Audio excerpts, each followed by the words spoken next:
A Twist of Fate by AdrianaintheSnow, Chapter 4. It took a moment for Patton to get his breath back after he collided with the ground, his back stinging from where it had slid slightly against the pavement.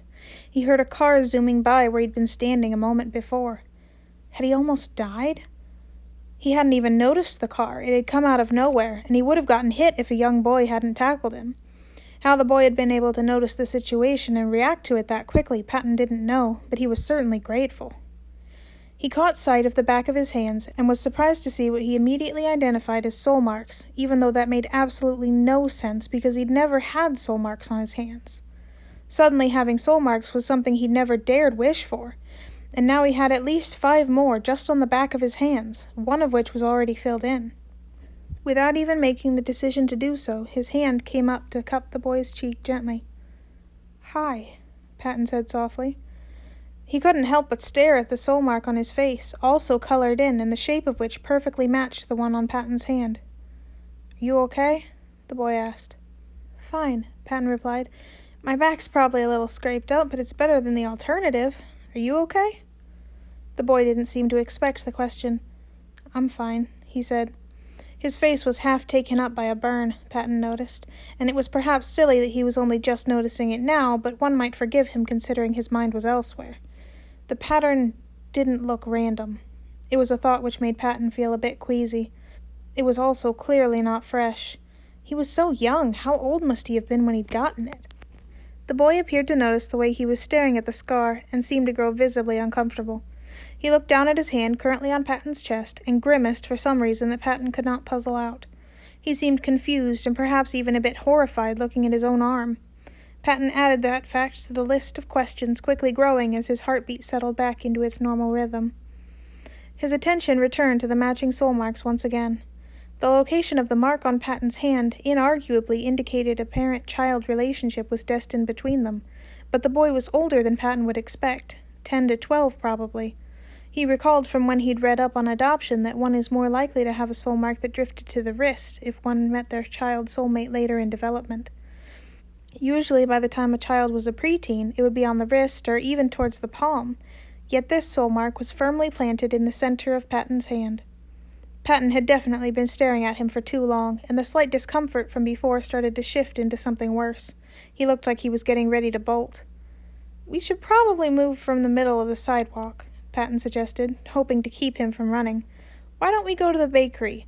I'll get you some food and something to drink in thanks, and we can calm down from that fright." Patton watched a war happen on his face. Whatever was wrong seemed to be challenged by the prospect of getting food, and Patton couldn't decide if that was a good thing or a very bad thing. Judging by his skittishness, Patton felt it was probably a bad thing. He nodded hesitantly after a moment, and Patton smiled gently at him. "You're going to have to get off me first, kiddo," he pointed out. The kid rolled off of him, and they both got to their feet. Patton offered him a hand without even thinking about it, and after a bit of wavering, he took it. Look both ways?" he suggested when they turned to the street. "Right." Patton very carefully looked both ways and listened intently for any sounds of approaching vehicles. He imagined he would be doing something similar whenever he crossed a street for a while going forward. When he was sure it was safe, they crossed the street together. There was another child loitering near the bakery door, one that Patton recognized. He shifted back and forth on his feet, staring at them. "Jimmy?" Patton said, confused. He glanced around, but there were no other adults nearby. "Why are you here alone? Where's your—" He remembered he didn't actually know the nature of Jimmy's relationship to the soulmate who always brought him to the bakery. "Where's the man you're usually with?" Jimmy said. "He disowned me and abandoned me on the street." Patton saw the boy whose hand he was holding make some sort of gesture out of the corner of his eyes. "I mean," Jimmy said, "he slit his own throat to get away from me." "No," the second boy hissed. Jimmy threw up his hands. "That's the gesture you were doing." "Why don't you come inside too, Jimmy?" Patton suggested as he unlocked the door. He was far too young to be out on his own, especially when it was going to be getting dark soon. Plus, the two kids clearly knew each other, despite the fact that Patton had never seen the boy who saved him before. "'Kay," Jimmy agreed easily. Patton shepherded the two boys through the door. He said, "How about cinnamon rolls and juice? At least a start." Jimmy's eyes lit up. "We're getting food?" he asked excitedly. "Bonus food!" Yes, Patton agreed, because he didn't know what else to say. Bonus food. He went around the corner and grabbed 2 cinnamon rolls and a couple of bottles of juice, making a mental note to reimburse the bakery for them later. He set them down at a table and gestured for the 2 boys to come over. Jimmy skipped over without any pause, but the other boy stood at the door for a moment before coming over. Jimmy started snacking on his cinnamon roll the moment he sat down, but the other boy just looked at the food for a couple of long moments. Patton took a seat on the other side of the table from the boys. "What's your name?" he asked the boy who'd saved him. "Why do you want to know?" was immediately shot back. Patton didn't react to the sharpness of his tone, though he internally wondered about the sudden defensiveness.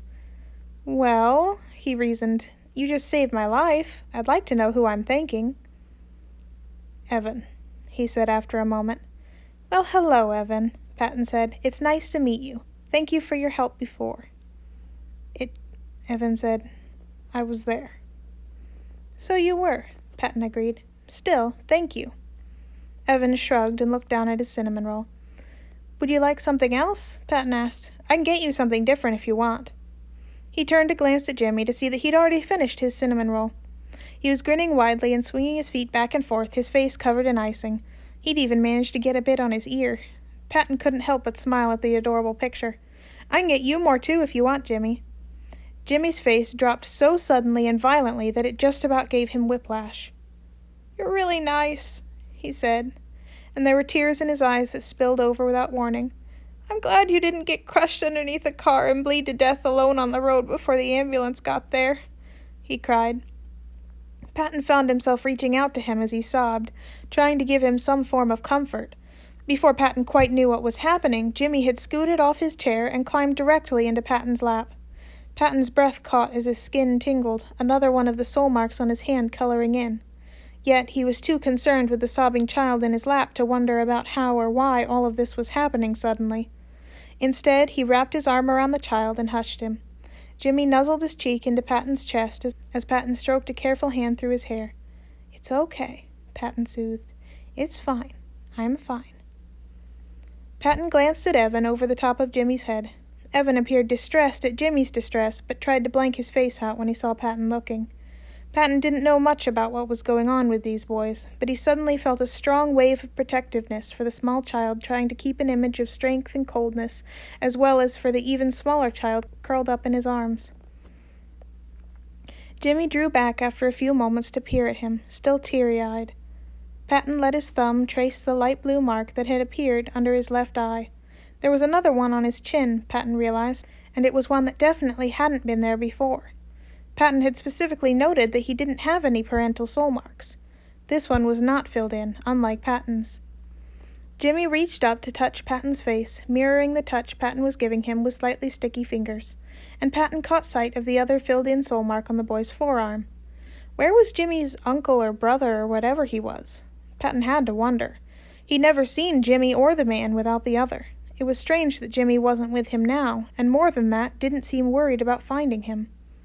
Jimmy was no longer crying. He looked at Patton for a long while with far too old eyes that made Patton's heart ache a bit for reasons he couldn't name.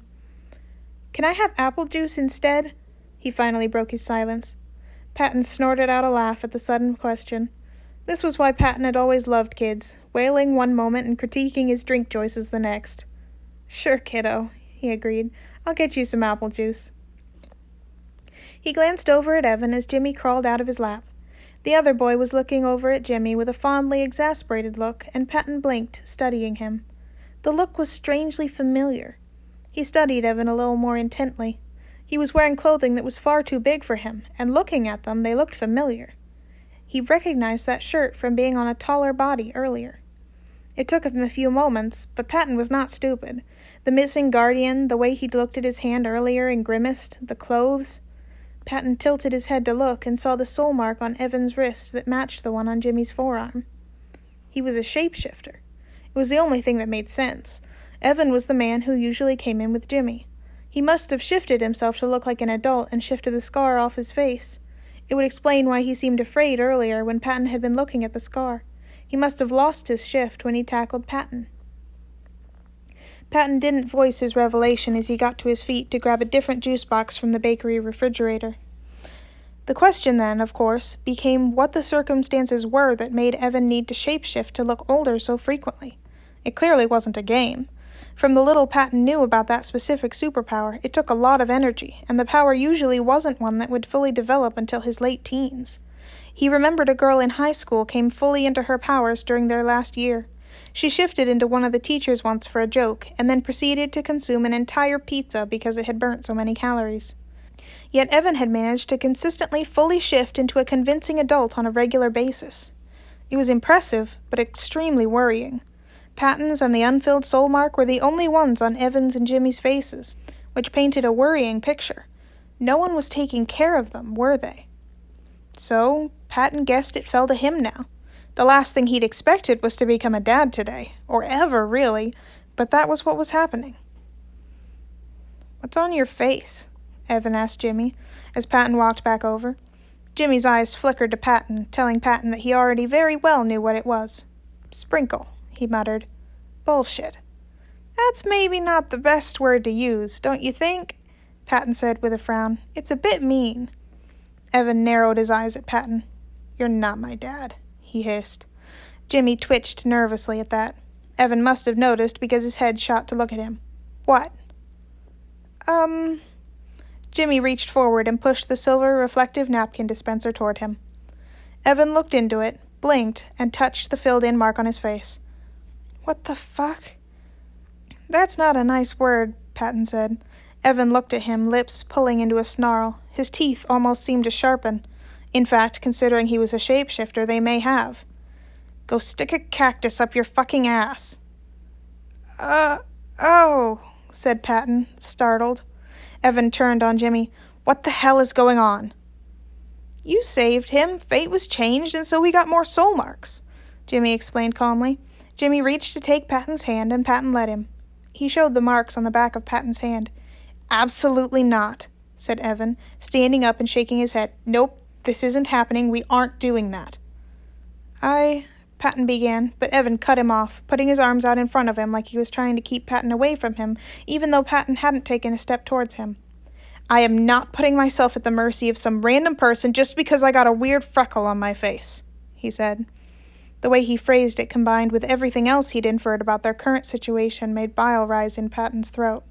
"Fuck that noise!" "It wouldn't be like that," Patton promised. "I am not an idiot," Evan retorted.